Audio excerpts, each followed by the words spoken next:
విశాఖలో మరో దారుణ ఘటన వెలుగు చూసింది. కొందరు కేటుగాళ్లు మ్యారేజ్ బ్యూరో పేరుతో యువతులకు వలవేశారు. వారికి మత్తుమందిచ్చి వారిపై అత్యాచారానికి పాల్పడ్డారు. అనంతరం యువతుల నగ్న వీడియోలు చిత్రీకరించి బ్లాక్మెయిల్ చేశారు. దాదాపు 30 మంది యువతులను ఈ విధంగా మోసం చేశారు.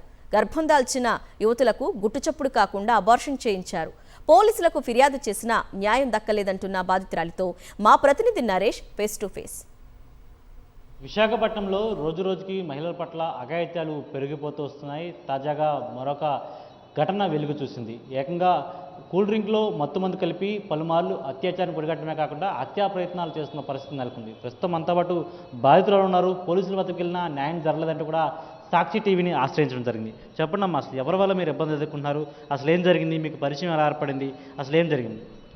2023లో నేను మా మమ్మీ బయటకు వెళ్తున్నప్పుడు దాశ రవీంద్ర యాదవ్ అండ్ గోవింద్ వీళ్ళు హెర్బల్ ప్రోలో పనిచేస్తారనమాట. మేము హెర్బల్ ప్రోలో పనిచేస్తున్నాం, మీ మమ్మీకి వెయిట్ లాస్ తగ్గిస్తామని చెప్పేసి నా నంబర్ తీసుకున్నారు. నంబర్ తీసుకొని ప్రతిసారి అంటే మా మమ్మీ రాదు అని చెప్పినా సరే వాళ్ళు కాల్స్ చేసేవారు అనమాట. బట్ నేను పట్టించుకోలేదు. అలా కొన్ని మంత్స్ తర్వాత తను నాకు మెసేజ్ చేసి ఇలా నేను మీతో ఫ్రెండ్షిప్ చేయాలనుకుంటున్నాను అనేసి నేను నిరాకరించినా సరే కాల్స్ మెసేజెస్ చేస్తే నేను యాక్సెప్ట్ చేశాను అనమాట.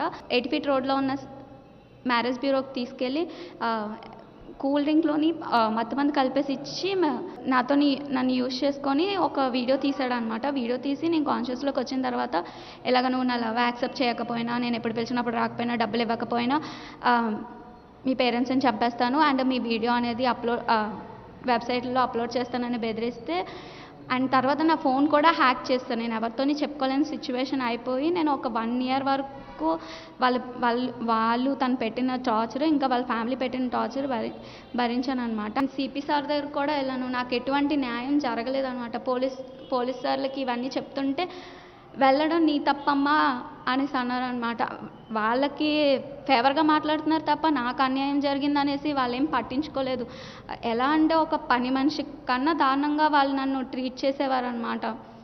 అండ్ ఇంకా భరించలేకపోయాను. అందుకనే మీడియాని ఆశ్రయించాను అనమాట.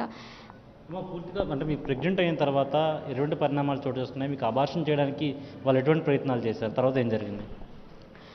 అబార్షన్ అంటే ఫస్ట్ పెళ్లి చేసుకుంటాను అని చెప్పేసి ఇది చేశాడనమాట. బట్ నాకు బేబీని చంపుకోవడం ఇష్టం లేదు అనేసి అనగానే ఇంకా నా కడుపులో తనేసి నువ్వు ఒప్పుకోకపోతే వీడియోస్ అనేవి అప్లోడ్ చేస్తానని చెప్పేసి బెదిరించి కొట్టించి నా చేత టాబ్లెట్స్ వేయించారు. గోవింద్ అనే అతని చేత టాబ్లెట్స్ తెప్పించి.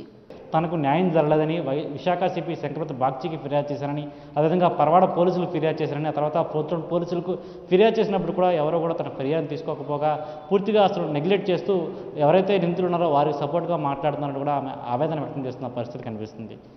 వీడియో జర్నలిస్ట్ రమేష్ రెడ్డితో నరేష్, సాక్షి టీవీ, విశాఖపట్నం నుంచి.